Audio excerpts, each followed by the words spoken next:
I walked in breakfast this morning, saw Coach Montgomery, commented to him about how much I've enjoyed watching his team play. He kind of blew me off, and I just reiterated it after the game. He's got it's what happens. It's what happened here our first year. Got some guys that buy in and play hard. They play hard. They do all the things that require effort really, really well. We've struggled with that. Offensively, we will continue to shoot 38% until I am able to fix this offense, and I will be fixing it tomorrow because we're going to have to pass the basketball. If you don't want to pass the basketball, you're not going to have a choice. There's going to be bodies standing there. Just have not been able to get 5 guys on the floor to play in a way that is conducive to good offense. We're completely, we're just very selfish offensively, and guys don't like it when I use that word. I've explained to them in different ways what selfishness is. You know, when you take a bad shot or you turn the ball over and you don't sprint the floor, that's selfish. You know, when your job is to set a screen and execute in a set, and you don't set a screen, that's selfish. You know, we couldn't even get in a zone set today. We couldn't get 5 guys on the same page to know what it is. We had every different excuse in the book. When the truth of the matter is, the game is not going my way individually, therefore I'm not locked in on what needs to get done. And until we get guys that are play for the front of the jersey, we're going to struggle. We're going to struggle, and you know, it's a challenge that I've got to be better at, because you know, everybody is telling them get yours, and it's all about you, all about you, all about you, and my staff and I are trying to preach team and what's best for Ball State, and we have not been able to get that across. So that's why you see shooting percentages at 38%. You know, you can't just force feed what you want in this game. That's too good. This is not high school, right? You're not just the best athlete on the floor where you can just go do whatever you want and get away with it. There's just as good athletes. Now you have to play smarter, all right, more disciplined, and we've been unable to do that. We wasted a decent defensive effort. I thought our defense was pretty solid. The first half especially, we were able to continue to defend, even though things weren't going our way offensively. The second half, it caught up to us a little bit. You know, but we weren't able to get some key rebounds out of the zone when it was necessary, when we had the game back. You know, within where we had a shot to make it competitive. But we can't sustain and do enough consistent or enough consecutive tough things. It's too difficult for us right now. Players, you kind of just heard them, said that you guys kind of in selfish basketball. Just kind of, what are your thoughts on that? I feel like we're a talented team right now, but we're not playing as a team. We're just more focused on individual stuff and not be able to get the W. Like the coach said in the halftime, no matter if we're playing good, we're playing pretty, we have to get the W if we're playing ugly. This doesn't matter, just get the win. You gotta play more unselfish, both ends of the ball. Just keep trying to win. As players, how do you fix that? Is that something coaching can do, or is that something you guys have to find yourselves? Just feel like we just gotta do it as a team. It gotta click eventually. You gotta pass the basketball. Like when there's 2 guys on you have to pass the basketball. That means. I gotta ask, what is that locker room like right now after a 1-4 start? That's me. Yeah. Well, it's not good. I know how I feel. I'm not sure that they share my frustration, because my frustration is about all 13 of them, 14 of them. Their frustration is about them and themselves, and not across the board, but a majority, too many of them for us to be successful. So their frustration falls in their individual play, and my frustration falls in our team play, and that's a challenge that I've got to fix. You got to get these guys to care more about, winning has got to be the most important thing, not how many points they score, how many minutes they play. When you draw up a play in a huddle and it's not for a certain individual, you can't see their eyes drop and get frustrated. I mean, that will be fixed, or it's not going to be here. It's just, I don't think it's anything vicious.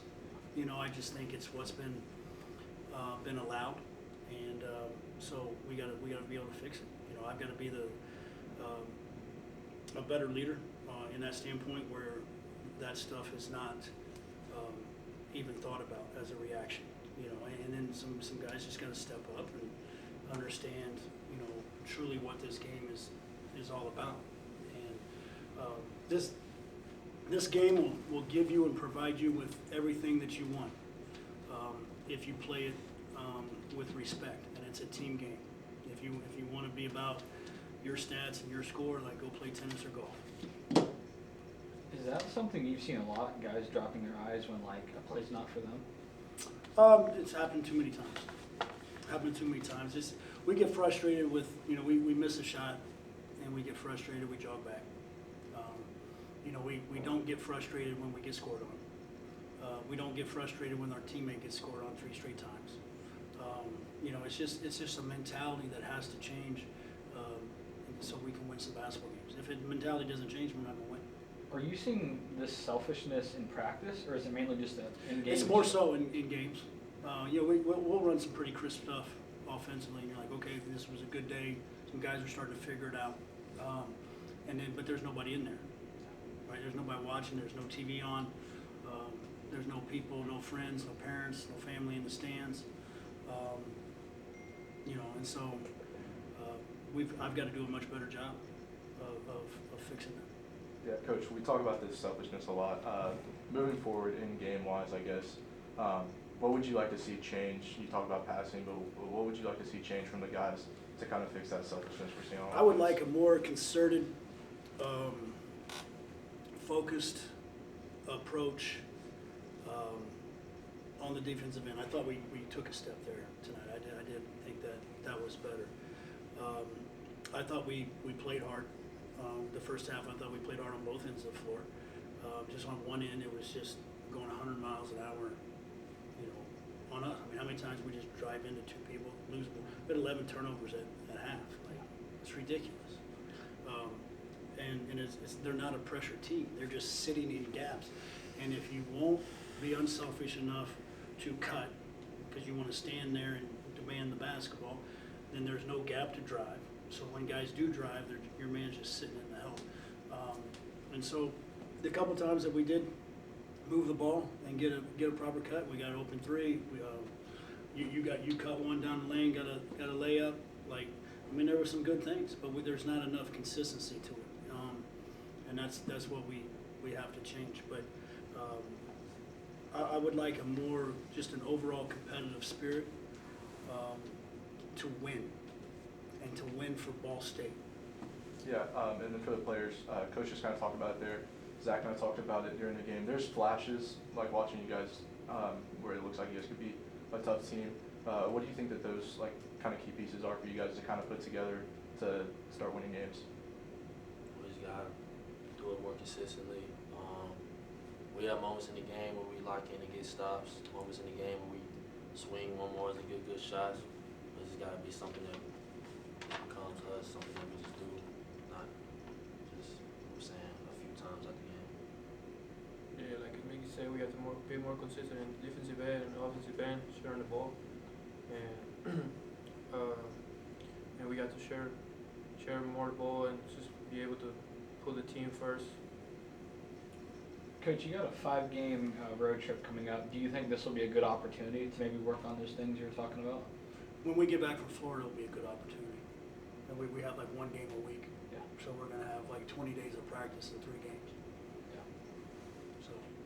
Coach, you talk about that frustrated mentality where you have the frustration for all your players, and each athlete has their frustration for themselves. How do you almost get your team to worry about more that team frustration, whereas instead of the lead ball itself? That's it's a great question. Obviously, it's an answer I don't have right now that I'm searching for. You know, it's what's kept me up since the start of the season. You know, like, I think just in the landscape of college athletics right now, the way it's designed, like I said, everything is me, and you know, it's. And listen, like, if I was in their position, I'd probably be the same way, right? And then you've got a crazy bald white dude and his staff, you know, trying to get you to do it for Ball State. You know, so you know, we continue to show NBA clips because that's what these guys all want to watch. We show them the best teams in the country from a college standpoint of ball movement being successful. We show them teams that have kicked our ass, ball movement, you know, how it's moved. We show how it's good. We haven't shown a negative clip of ours the past 2 games. Not one. We've shown all the good things just to try to, you know, like, you know, I think, you know, I'm reading everything. I'm searching for everything. Read a great article talking about this generation, and I don't like when people try to blame it on the kids. The adults have allowed this stuff to happen, but how they learn better from seeing what they do well. So for 2 games we've done that, and it hasn't registered. So you know, the correction clips have come in individually, where it's one-on-one, but from a team setting, it's all been good defensive play, good offensive play, just trying to reiterate and show them, you know, what it looks like when it's good and how they've had success. You know, there were some things that we did better. It's just there's just not enough of them.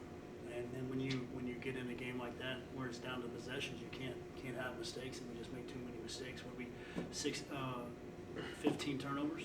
I mean, there's no excuse for some of the turnovers that we had.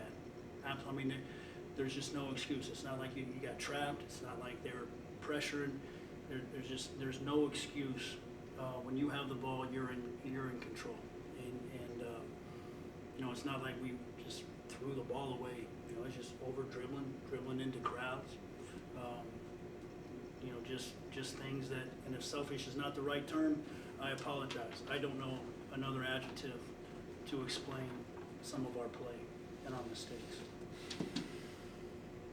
For Mickey, you've been with Ball State for some time now as a redshirt senior. How does it almost fall on you with all these moving pieces within your offense, within the players there? How do you almost try to get this team to work together as one coherent unit?